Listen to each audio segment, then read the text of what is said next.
ನಮಸ್ಕಾರ ವೀಕ್ಷಕರೇ, ತಿರುಪತಿ ಲಡ್ಡು ಪ್ರಸಾದ ಇಷ್ಟವಾಗದವರು ಯಾರು ಹೇಳಿ?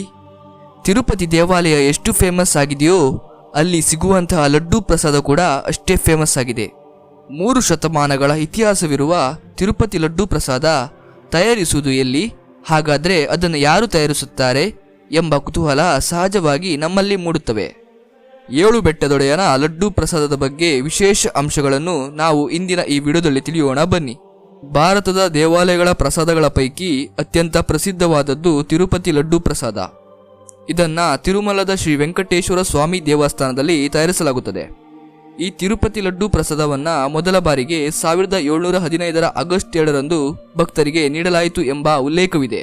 ತಿರುಮಲ ಲಡ್ಡು ಪ್ರಸಾದ ರುಚಿಗೆ ಹೆಸರುವಾಸಿ. ಕಾರಣ ಲಡ್ಡು ಪ್ರಸಾದವನ್ನು ತಯಾರಿಸಲು ಬಳಸುವ ಪದಾರ್ಥಗಳು ಮತ್ತು ತಯಾರಿಸುವ ವಿಧಾನ. ತಿರುಪತಿ ಲಡ್ಡು ಪ್ರಸಾದವನ್ನ ಬಹಳ ಮುತುವರ್ಜಿಯಿಂದ ಮತ್ತು ಪರಿಶುದ್ಧವಾಗಿ ತಯಾರಿಸಲಾಗುತ್ತದೆ. ದೇವರಿಗೆ ನೈವೇದ್ಯ ಮಾಡುವ ಪ್ರಸಾದವಾದ ಕಾರಣ ಇದನ್ನ ತಯಾರಿಸುವವರು ಕೂಡ ತುಂಬಾ ಸ್ವಚ್ಛತೆಯನ್ನ ಕಾಪಾಡುತ್ತಾರೆ ಮತ್ತು ನಿರ್ದಿಷ್ಟ ರೀತಿಯ ಅನುಷ್ಠಾನಗಳನ್ನು ಪಾಲಿಸುತ್ತಾರೆ. ತಿರುಪತಿಗೆ ಹೋದರೆ ಅಂದರೆ ಸಾಕು, ಲಡ್ಡು ಪ್ರಸಾದ ಎಲ್ಲಿ ಎಂದು ಕೇಳುವಷ್ಟರ ಮಟ್ಟಿಗೆ ತಿರುಪತಿ ಲಡ್ಡು ಪ್ರಪಂಚಾದ್ಯಂತ ಪ್ರಸಿದ್ಧವಾಗಿದೆ. ತಿರುಪತಿಗೆ ಹೋಗಿ ತಿಮ್ಮಪ್ಪನ ದರ್ಶನ ಪಡೆದರೆ ಪ್ರಸಾದವಾಗಿ ಮನೆಗೆ ತಿರುಪತಿ ಲಡ್ಡು ಪ್ರಸಾದವನ್ನ ತರಲೇಬೇಕು.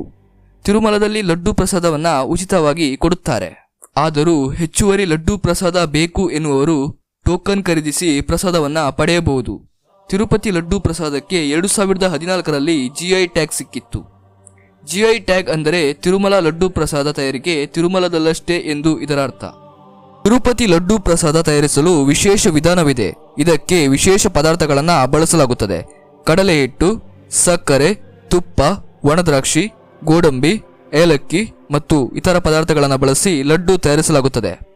ಕರ್ನಾಟಕದ KMF ಕೂಡ ತಿರುಮಲಕ್ಕೆ ನಂದಿನಿ ತುಪ್ಪವನ್ನು ಪೂರೈಸುತ್ತದೆ ಎಂಬುದನ್ನು ನೆನಪಿಸಿಕೊಳ್ಳಬಹುದು. ತಿರುಮಲ ಲಡ್ಡು ಪ್ರಸಾದದಲ್ಲಿ 3 ವಿಧ: ಕಲ್ಯಾಣಂ ಲಡ್ಡು, ಆಸ್ಥಾನಂ ಲಡ್ಡು ಮತ್ತು ಪ್ರಸಾದಂ ಲಡ್ಡು.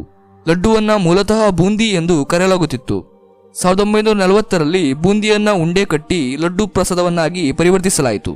ಲಡ್ಡು ಪ್ರಸಾದ ತಯಾರಿಕೆಗೆ ಅಗತ್ಯವಿರುವ ಪದಾರ್ಥಗಳನ್ನು ವಿಶೇಷವಾಗಿ ಆಯ್ಕೆ ಮಾಡಲಾಗುತ್ತದೆ. ಲಡ್ಡು ಪ್ರಸಾದ ತಯಾರಿಸುವ ಪರಿಣಿತರನ್ನೇ TTD ನೇಮಕ ಮಾಡಿಕೊಂಡಿದೆ. ಪ್ರತಿನಿತ್ಯ ಇಲ್ಲಿ ಲಡ್ಡು ಪ್ರಸಾದ ದೇವರಿಗೆ ನೈವೇದ್ಯವಾಗಿ ಸಮರ್ಪಿಸಲಾಗುತ್ತದೆ. ತಿರುಪತಿ ಲಡ್ಡು ಪ್ರಸಾದವನ್ನ ಭಕ್ತರು ಬಹಳ ಪವಿತ್ರ ಭಾವನೆಯಿಂದ ಸ್ವೀಕರಿಸುತ್ತಾರೆ.